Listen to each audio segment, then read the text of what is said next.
Hello my friends and welcome back to my channel. Hello friends, hello. The last video, the last vlog that I did where I was talking to you, I said that my youngest son had gotten sick and we were worried that it was COVID, and turns out it wasn't COVID, it was just a really nasty cold. And then guess what? I also got that really nasty cold, which you can probably tell by the sound of my voice. I don't know, I'm sorry. So I was kind of knocked out for about a week, doing only what I absolutely had to, which was work from home and take care of my family and try to rest as much as possible. So anyway, I didn't vlog, I didn't film any videos, and I feel better today, almost 100% better, and I wanted to talk about the books that I read last week since I didn't get to vlog it. So I also want to shout out this adorable shirt, Bibliomania University. This is by Hello Lovely Box. I actually cropped this, made it into a little crop top, which I think looks super, super cute. My discount code is CrystalsBookishLife15 if you want to pick anything like that up.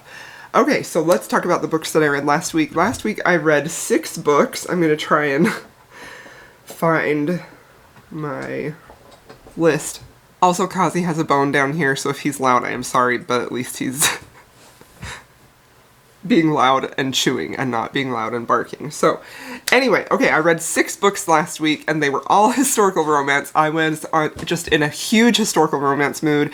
After I finished Lord of Scoundrels, that was like the thing that flipped the switch, and I was like, oh yes, I love great historical romance. And so I had my eye on the Elisa Braden series, her Highlander series, because of my friend Jessen, who read it during the last historical romance readathon and just loved it. So that was actually on my August TBR, which I didn't get to because I was in a full-on dark romance mood. So I decided after I read Lord of Scoundrels I wanted to dive into Elisa Braden's, so because I was just like primed and I was ready, and I was ready to give this new author all of my love and attention, and because I was in the mood for it, and that's something that I feel like I am going to try and do a better job on. If I'm not in the mood for a specific subgenre of romance, I'm just not going to read it, because I don't feel like it's fair to that author, especially, and this is mostly involving like arcs or things like that, reading books for events that are coming up.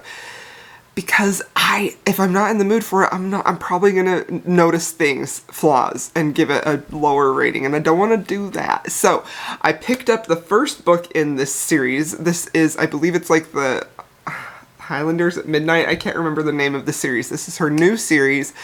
It is about Highlanders, and there are also some English, usually the heroine is English, or actually not, the heroine is not English, so okay, this is a really long intro. Anyway, I picked up this book, The Making of a Highlander by Elisa Braden. This is an independently published historical romance. I went into this with very high expectations, and I was very pleasantly pleased that those expectations were met. This was a 5-star read for me. I thoroughly enjoyed this. This was just such a fun and enjoyable book to read. It had everything that I wanted in a historical romance, and it came with such a fresh take on that. I really, really loved that.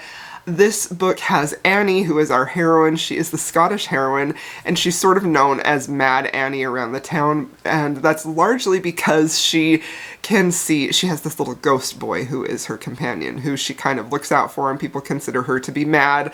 She is the stepdaughter of her family, and her stepdad and her brothers, they sort of like took her in and raised her. They are a very lovely found family aspect there too. But one of the key attributes of this story is her relationship with this little ghost boy, so it has just a hint of the paranormal, which I really, really loved. I loved that a lot. I thought it was a really fun twist. I was not fully expecting that, and I was really hoping that it would be woven in there in a way that I liked, and it was. So she ends up meeting John Huxley, who is an Englishman, and he is determined. He has a title, he is part of the nobility, and he is determined he is not going to fall for another woman who is just out for his title. Like, he's been hurt, he's been burned on that before, and so he is very wary of women who are just title hunters for him. So he ends up wanting to compete in the Highlander games because he made this deal with his friend who passed away that he would compete in the games. But he has no idea how to do any of them, no idea how to do the caber toss or anything like that. So he makes a deal with Annie, And Annie has plans of her own where she needs to marry a titled man for reasons in the book that I don't want to disclose because it would be spoilery, but that's like very important to her, and it's not because she wants a fortune, and it's not because she wants a title. There's something that is deeply, deeply emotional to her that requires her, in her mind, to marry a titled man.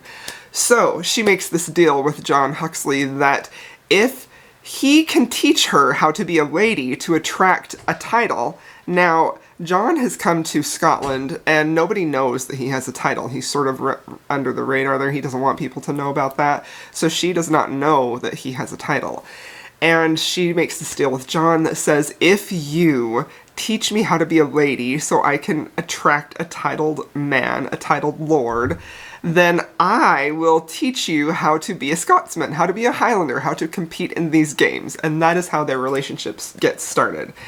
This book, honestly, had everything that I wanted in it. And something that I really, really loved about this book and about Elisa Braden's book specifically, because I went on a huge Elisa Braden bender, like I just started reading her books and just didn't stop, is how compelling of a story that she writes, but she does such a great job of really telling that story, the story of these characters' lives. It never feels like it's a plot device, it never feels gimmicky, it's just this very deft story that she is telling, while also maintaining such a high balance of the romance, in that there's usually, in her books, there's quite a bit of heat, there's a lot of longing, there is a lot of an emotional and a physical connection with these characters. Her romances are extremely satisfying for me, but something that really stood out to me in this book, this first book of hers that I had read, was what an excellent storyteller she was. Her writing is fabulous. I really love her writing. I also really love how she tells her stories. I think they're very unique. I think she takes themes that we've seen before in historical romance that can be a little bit tired, and she makes them fresh and new. And one of the ways that she did that was by making Annie the Scotswoman here, and by adding the little ghost boy, but also just in how she's telling the story, you know? Like, her words just hit me, and I just am in love with her writing. I was a huge fan of this book. 5 stars, really, really loved it, felt completely satisfied on all levels, and decided to immediately go into the second one because I had kind of been chatting with Jessen along the way as I was reading these, and she was like, I think you're going to like the first one, but I think you're going to love the second one, and she was right. I dearly loved the second book in the series, The Taming of a Highlander. I loved it so freaking much. Oh, the sun just went behind a cloud. This book was a 5-star read, but it is like one of my high 5 stars. Like, I dearly loved this book. I loved the whole setup and everything. So let me tell you what this book is about. This book follows Broderick, who is our Highlander hero. He is a scarred hero. He's a very damaged hero. He is actually an ex-convict who was wrongfully imprisoned. And he has this menace about him. He's very dangerous, and he is very, very broody, and just this very, what you would expect a scarred, broody hero to be. He fits the bill on that, but it doesn't ever come across like in a caricature type of way. He's just a very compelling, damaged, broody hero, and I just loved him so much. He is just one of my favorite types of a historical romance hero, and I just adored him. And our heroine is Kate Huxley, who is John's sister from the first book. And she decided, her whole family came out to visit John and Annie in Scotland, and she decided to stay a little while. She is a screenwriter, or she writes screenplays, and she wanted to stay with them to have some time to work on her writing. So, one night when she is out and about, she ends up accidentally seeing Broderick holding a man by his throat, just about to kill him, she believes. Like, really, honestly, in this extreme act of violence, she sees Broderick doing this, and she's taken aback for sure. She's a little scared, and things end up happening in their very complicated relationship, and she ends up deciding that she will marry Broderick so that her testimony cannot be used against him because someone is out to get him and send him back to prison for this crime that he committed that she witnessed. So I thought that was a very clever, very, very clever type of way to tell this story and to end up with these two characters in a marriage of convenience, because seriously, like, I don't know that I've read anything exactly like this before. It felt very fresh, it felt very new. I also really loved Kate's like her courage and her desire to be very independent and have her own autonomy. And in one of the ways that she saw she could do that was by marrying this man so that her testimony couldn't be used against her, but also so she could stay and work on her writing. So that is the very beginning of their relationship. That's how it starts. And this book was just a thing of beauty. Like, I just loved watching this brutal, scarred hero just completely crumble into dust for her. This book had a very high level of sensuality and passion, and it was just absolutely beautiful, and I really liked how the author kept those two forces sort of like one in front of the other throughout the whole way, where it was like they had this passionate connection, they had this really powerful physical connection, they had this desire for each other that was very palpable on the page, but they also started to have an emotional connection right alongside that. And I feel like in historical romance, when we see marriage of convenience happening, which honestly happens in nearly every book, we have a marriage of convenience in a historical romance. It's very common. I think that is where we can see how the author is going to actually get these two to fall in love, because they're not in love yet. And as oftentimes happens in historical romance, and at least especially I think in maybe some older historical romances, we see that physical relationship begin fairly early on because they need to sire heirs, it's their duty, you know, that's just what was done. And then it takes a little bit for the author to get us on board with they have this chemistry in the beginning, or maybe they don't have that chemistry in the beginning, you know, which is going to happen in one of the other books I'm going to talk about. But how are they going to also fall in love, and how is that going to be believable in a way that isn't just lust, that isn't just physical desire, but also that isn't just purely friendship based, you know? And I feel like she handles that balance so well in this book, in all of her books really. I think that she does that push and pull really, really well, where she gives you enough of their physical connection to get you really invested in their story, but she also doesn't hold back on the emotional component of it. Really loved this one. There was also sort of in almost all of her books that I have read, and mostly this book is going to be talking about 5 of the books of hers that I have read, she also has some sort of almost a dangerous plot that sort of reminds me of Elizabeth Hoyt, who also does something similar. And I think Kerrigan Byrne does something pretty similar to this too, where one of them is in peril and then the other one has to rescue them. So that sort of happens towards the end, and I really enjoy that because it's always really well done in my opinion, and it's also not relying on a third act breakup, which I really like. So this one was fantastic. I loved both of these. I love them in different ways. I think the Taming of a Highlander is probably my favorite, but also, honestly, I loved both of them pretty nearly equally, but definitely the Taming of a Highlander edged it out just a little bit. So at that point, I was kind of sad that I was done with Lisa Braden's that series, and I had heard people kind of either loved or didn't love her Rescue from Ruin series, so I decided to go back to Lisa Kleypas, and I picked this book up. Actually, the main reason I picked this book up is because this was the day I started to feel really sick, and I just wanted something comforting to read, and so I picked up Temp Me at Twilight. This is the 3rd book in the Hathaway series by Lisa Kleypas. I have read and loved both the 1st and 2nd books in this series. I love them so dearly. Mine Till Midnight is one of my favorite books ever, and Seduce Me at Sunrise is as well. I love those books so much, so I was very much anticipating this 3rd book. I honestly really enjoyed this book. I did give this book 4 out of 5 stars. It didn't hit me with quite the same power that the first 2 did, and as some of Lisa's other books have, but it was still just such a fun, enjoyable, romantic, interesting read that I really, really loved it, and I think it's a great addition to this series. This book follows Harry Rutledge, who is a hotel owner who is extremely successful in these hotels, and he kind of has a reputation for being kind of hard and a little bit untouchable, like unapproachable in a way, and he ends up meeting by chance Poppy Hathaway, who is actually, the opening scene in this book was a complete delight. It just won me over right from the beginning. I adored it. I loved their meet cute. I thought it was so cute and so fun.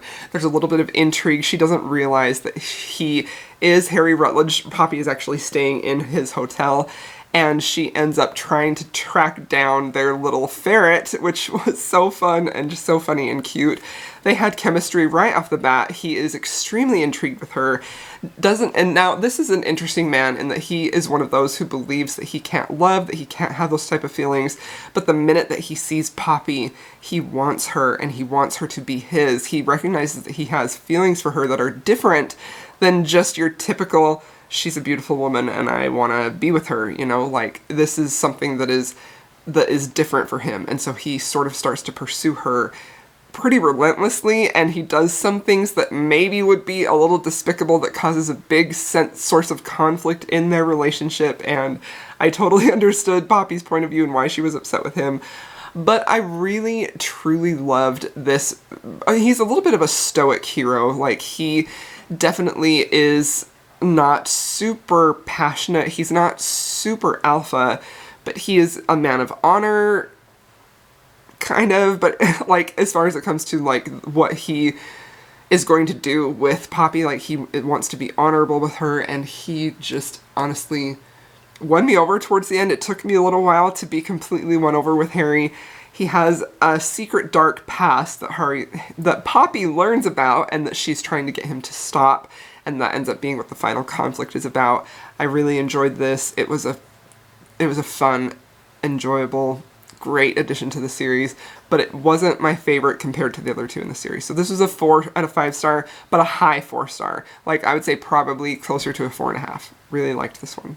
Alright, so at that point I decided to go back to Elisa Braden's books because I just couldn't stop thinking about her writing, to be quite honest. I was just in love with it, and I really wanted to try her other series, the Rescue from Ruin series, and see how I felt about that, if it was maybe as strong or as compelling as her Highlander series. So I decided to start with The Madness of Viscount Atherborn. So this is the first book in her Rescue from Ruin. This book is about Lucian Atherborn, who is the Viscount, and he has a very, very tragic, sort of sad past. He's had a lot of loss in his life. He served in the military with fighting Napoleon, and he had some trauma happen to him there. He returns home to the news that his sister has died, and that his brother has also been killed because the circumstances regarding her death, her honor was at stake, and so Lucian's brother goes to duel, and he loses the duel and he is shot and killed. And it appears to be almost accidental how he was killed. Like, you're led to believe that the person who shot him did not intend to kill him, but he still died anyway. So Lucian has a revenge plot, a very, very serious revenge plot, where he is going to find the sister of the man who killed his brother, and he is going to ruin her. He has a big plot for how he's going to do that. So, the man who shot his brother is Harrison, and his sister is Victoria. And Victoria is engaged to be married to someone else. So when she meets Lucian, they're at a ball, Victoria and Lucian, and Victoria is with the man that she is engaged to be married to.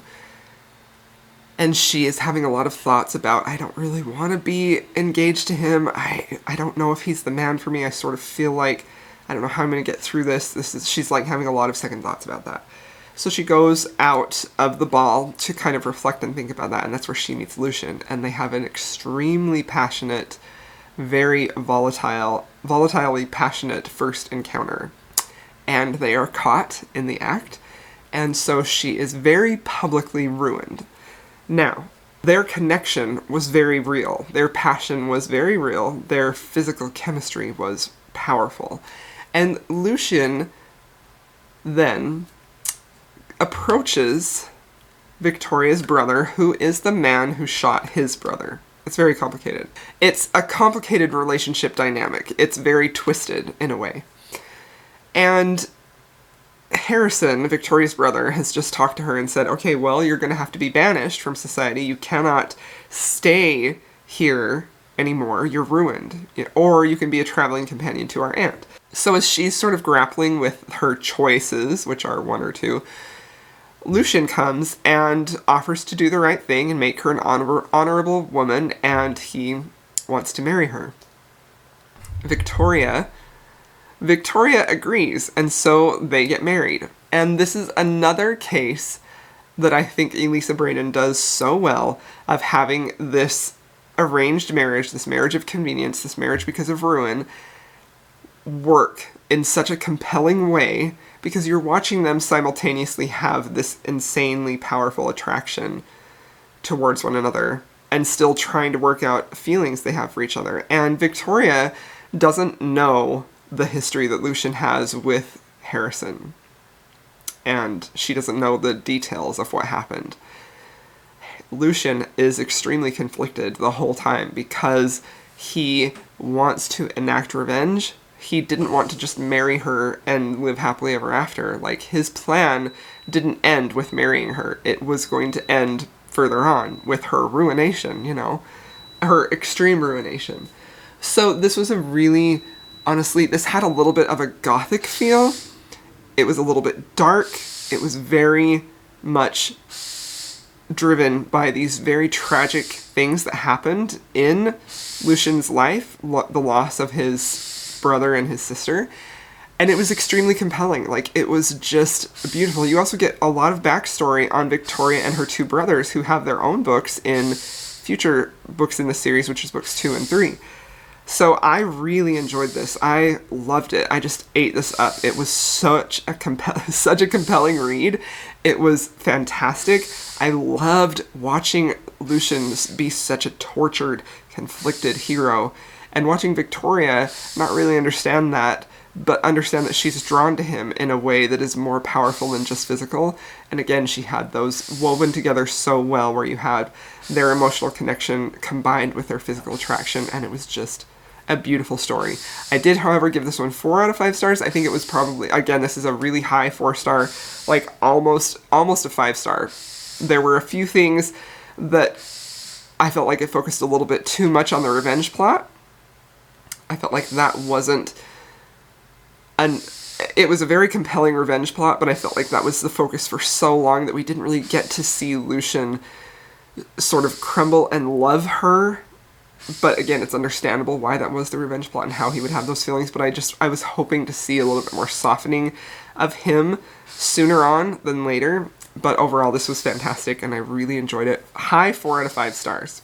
Alright, let's talk about the last 2 books that I've read. So, the next book that I read after the Viscount book, I wanted to continue in the series, so the next book that I picked up is The Truth About Cads and Dukes. This is book 2 in the Rescue from Ruin series. This is another historical romance, indie published, Elisa Braden. You're probably going to hear a lot about her from me recently because I am obsessed with her books. I am just in love with her storytelling ability, and wow, it feels so great to have found a new author that I love so much, and I can't thank Jessen enough for discovering her and telling us about her, because I love her. Okay, so this book follows Harrison, who was the brother from the first book who was responsible for shooting Lucian's brother in the duel. So it follows him and Jane Huxley. So this is where we start to see the Huxleys come in that we see in the Highlander series. So I love how we have a little bit of crossover there. I think that's so fun.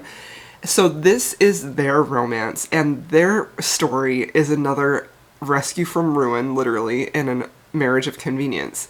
And this one has to do with Colin, who is the third sibling in the Lacey family, and he is definitely a bit of a scoundrel. He did some bad things in his life that he definitely feels sorry for, but he continues to do them. He is a gambler, he's a bit of a rake, and he doesn't really seem to have much of a moral center.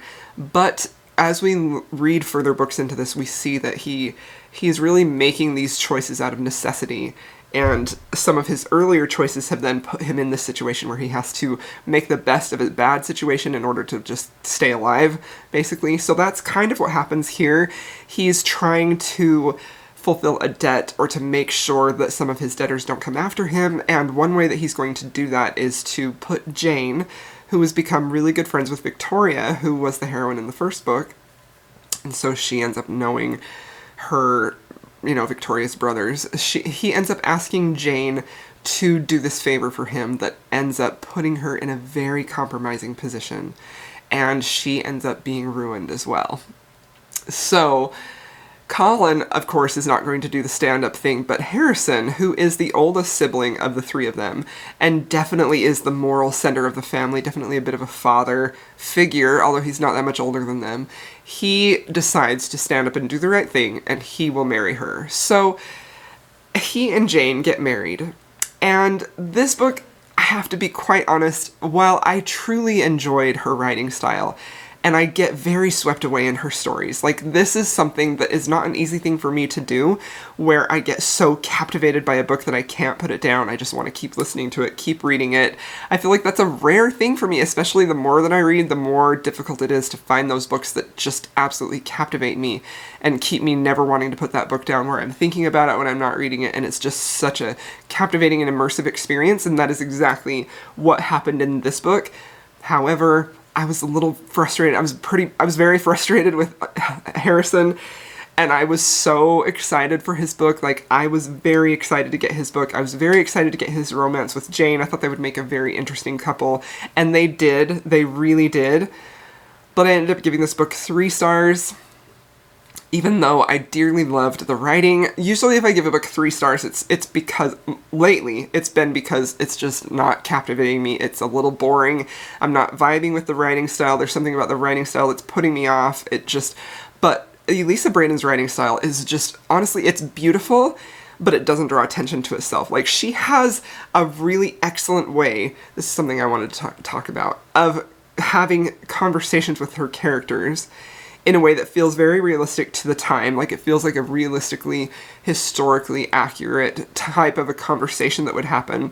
She does have good banter, but I wouldn't say that it's like comedic relief type of banter. Like, she has excellent use of dialogue in her books, and I really, really love that. I feel like she gives me everything in her writing style that I want in a historical. She gives me some really lush, beautiful, sort of dramatic, period type of words and phrases, not only in her dialogue, but just in her writing itself. And she also gives me a little bit of snappy dialogue between each other. Like, I honestly wouldn't go so far as to call it banter, except for in the Highlander books, because Annie definitely does do a lot of banter. Like, she's sharp-witted, she verbally spars with John all the time, and I just really, really loved that. But in these books, the Rescue from Ruin books, you can see that she is really thoughtful and careful about the words that she uses.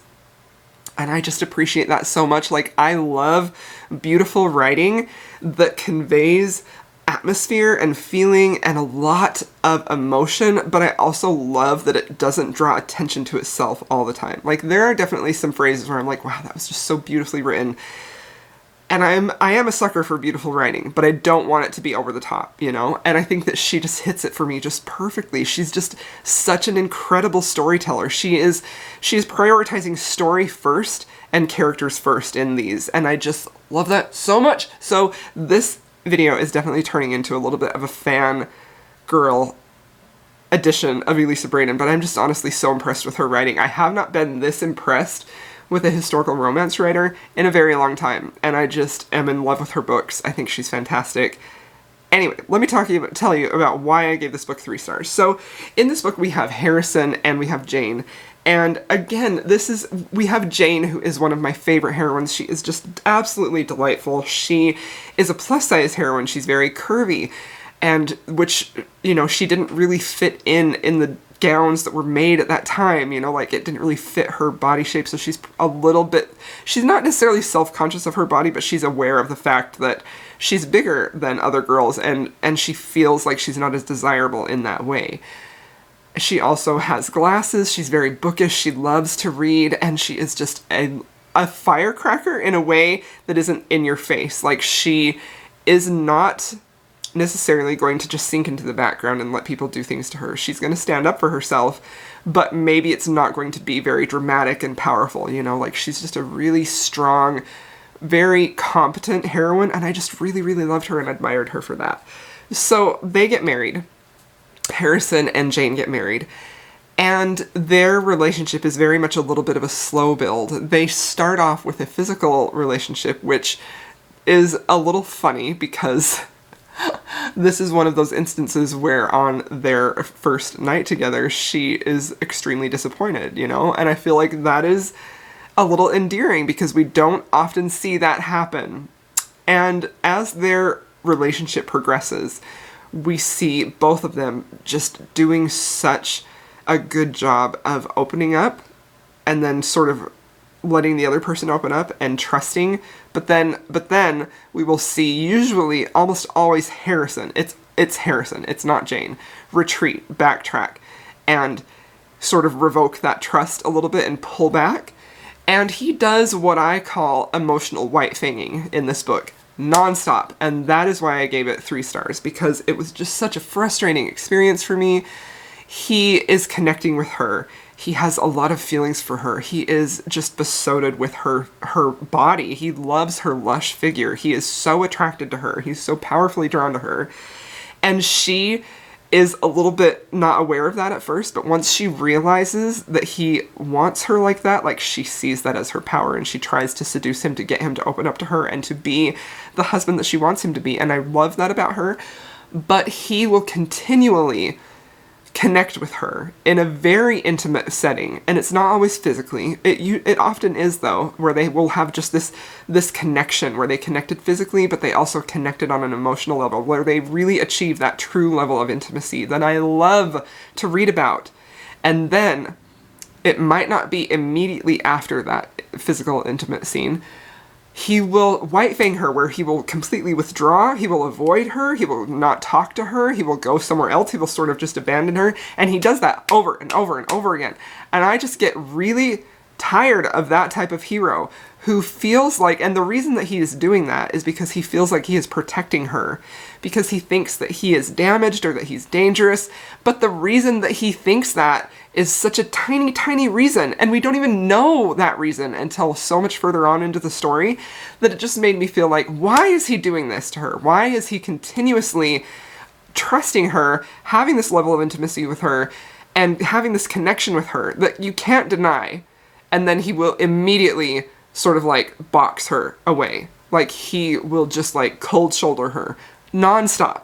And I'm so tired of reading about that type of hero. I say tired. I haven't read a lot of these, but I just hate when this happens, this emotional white-fanging, where you think you're doing the right thing for the person that you love by not loving them or not letting them know that you love them. You're sort of setting them free because they're better off without your love. Like, no, I hate that so bad. I hate that. And something that made it so much worse in this book is how Jane continuously tried to get him to open up and to get him to, like, she continuously put herself out there. She was very vulnerable with him. She wanted the emotions that she knew he had felt. And he continuously emotionally white-fanged her. Cold shoulder treatment, didn't talk to her, wouldn't talk to her for days. And I just, up until the very end, until she was in danger. And I just hated that so bad because when they connected, it was just beautiful, you know? And I feel like I can get behind this type of behavior in a hero who wants to protect the lady that he loves because he believes that she's safer not being loved by him if it's a very compelling reason, but it's gotta be a super compelling reason. And I just didn't feel like it was in this. And it's just, I hate watching my beautiful Jane be so vulnerable and put herself out there and really try to connect with him and realizing that they were connecting and only to have him, yes, connect with her and then immediately box her away. So that was a frustrating experience for me, even though I really still loved the story and I was satisfied with their happily ever after, but that was just it just dragged my enjoyment of this read down so much that I had to give it 3 stars. So I think that's something that I specifically am sensitive to because in talking with both Jen and Jessen, Jen and I were reading these at the same time, neither one of them said that that bothered them, but I just hate it. I hate seeing our heroine be very vulnerable and be very doing the emotional work and the hero just like cold shouldering her. I just hate it. So anyway, that was my beef with that book. That was book number 2. Out of all of the books that I have read by Elisa Brandon, that's the only one that I gave 3 stars, and I was really tempted to give it 4 stars because I still enjoyed it a lot. But Harrison, my man, I was very disappointed in your behavior, so you get a 3 star. Okay, the next book and the last book I'm going to talk about in this video is book number 3 in the Rescue from Ruin series, and it is Desperately Seeking a Scoundrel. Honestly, I don't remember the titles very much. Okay, my battery's going to die. I'm going to go change it. I'll be right back. Okay, I'm back. Probably not in the same spot. Anyway, okay, the last book that I read was Desperately Seeking a Scoundrel. This is book 3 in the Rescue from Ruin series, and I gotta tell you, I was extremely excited to read this book. Because this book is Colin's story. This is the 3rd sibling. The first 3 books follow this family of siblings, and I was so excited to get his book because he had such a troubled past. He really did some terrible things, and I really wanted to see his redemption. Like, I love a redemption story. I am such a sucker for a redemption story. Like, it is literally my favorite thing. It doesn't even matter what genre it is. If you can give me a redemption story and it's done well, like it just is my favorite thing in the whole world. So I had very high expectations for this book, but I was also a little nervous because of how disappointed I was with the hero's behavior in book 2. So this book follows Colin, who is the youngest brother in the Lacey family, and he is definitely in a lot of trouble. He is in some situations where his life is in danger, where people are hunting him for things that he has done in the past. He becomes embroiled in this very dangerous scheme with what looks to be like this pretty terribly terrifying villain. And he ends up beaten and bleeding in the mud. And Sarah, our heroine, who is just your very common average young woman, she lives with her parents, and they run this school for girls where they're trying to teach them to be able to be on the marriage market. And so she is out and about, and she sees this man in the road covered in mud, and she believes that he's dead, and so she's hoping that he's not. She goes up to get him, sees that he's alive, takes him back to her home, and she nurses him back to health. And it is such a beautiful thing. You know, if you watch my videos, you know I'm a sucker for caretaking. I love it so much. And I loved watching her nurse him back to health. And I loved little flashback scenes where he was like awake but not awake, and she would like put her hand, you know, brush the hair off of his forehead and just kind of gently touch him. Or she would just sort of like gently touch him, and he would be awake but not awake, and he would be thinking, oh, who is this angel? And I just loved it so much. It was just a thing of beauty. So there are a lot of forces at work here where Sarah is in danger. There's another man in this community who is basically a sexual predator to the young girls, and she caught him kind of in the act with another girl, and she couldn't tell or do anything about it because the girl would be ruined if word got out about that. So he has his sights set on Sarah, wants to marry her, and she keeps rebuffing him and saying, no, I'm not going to marry you. But her father, Sarah's father, has what appears to be dementia, and both Sarah and her mother know that their father is not long for this world, and once he dies, they will lose everything. They will lose their home, they will lose any money that they have, everything will be gone. And so this man, who is very nefarious and very despicable, knows this situation is happening, and he's just waiting to prey upon Sarah for when her father dies, because he knows she won't have any other options. So when she finds Colin, and they talk after he's, you know, nursed back to health, she asks him if he could maybe pose as her fiancé just to kind of get this gross guy to just go away and to give up on her. And so he agrees, and they have this sort of fake engagement until Colin has to return to his home. They do end up having a beautiful connection with some really slow burning romantic kisses and things like that. Like, it's just beautiful. I loved it so much. And then Colin ends up having to leave, and we have a little bit of time pass, and then Sarah's father dies. And lo and behold, as Sarah and her mother are working on moving out of their home to find work somewhere else, the man who was hunting Colin, who is this dark, dangerous villain, shows up at Sarah's house and is asking for him. And she immediately feels like, this is a dangerous man. I don't know what to do about this. And so she tells him she doesn't know where Colin is because she doesn't.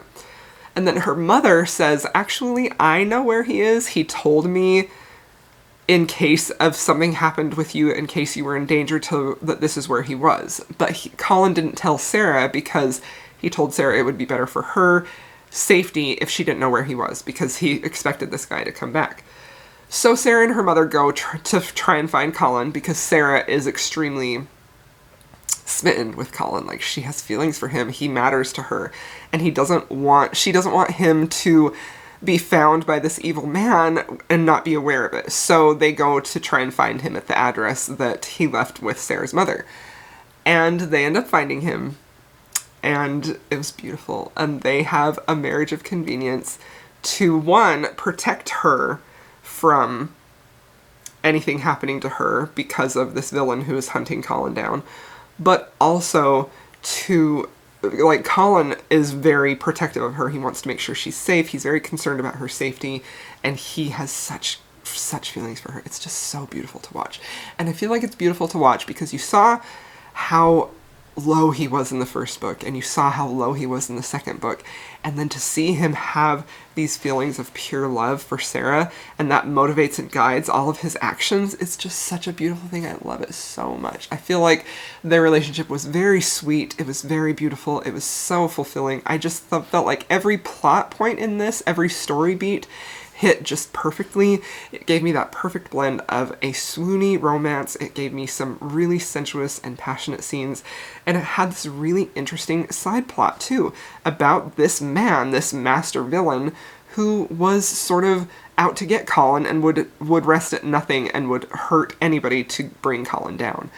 It was just a thing of beauty. I felt like this book was honestly pretty much perfect for me. It hit everything I wanted it to.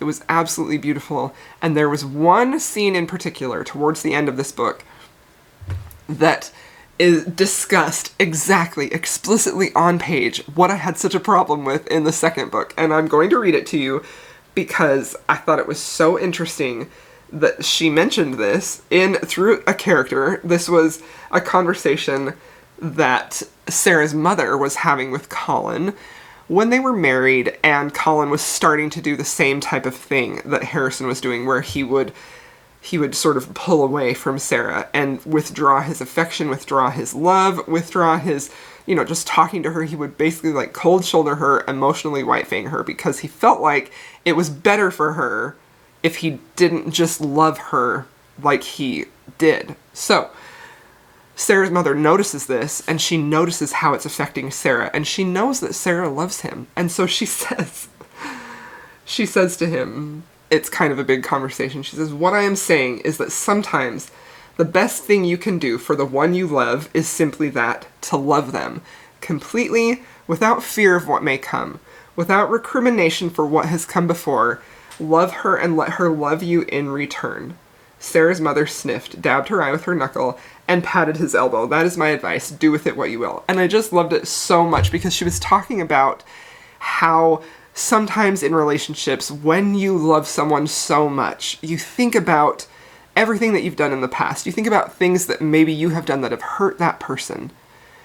And so you kind of withdraw a little bit because in your mind you're thinking, I'm protecting this person because I'm not worth them being hurt, and I'm just going to hurt them again. Like the fear of hurting the one you love by withdrawing your love from them never works, and it always ends up hurting your loved one more than just doing what Sarah's mother so wisely said and just loving them with your whole heart. And I just loved that. I loved that that was in this book because it felt so satisfying to me, because it was like the author, Elisa Braden, was saying to me, I know I maybe did a lot of this in the previous book, and I can't take it back, but I'm kind of sorry about it, and here's why. And I just loved it so much. It was perfection. It was a perfect moment. It was a perfect quote.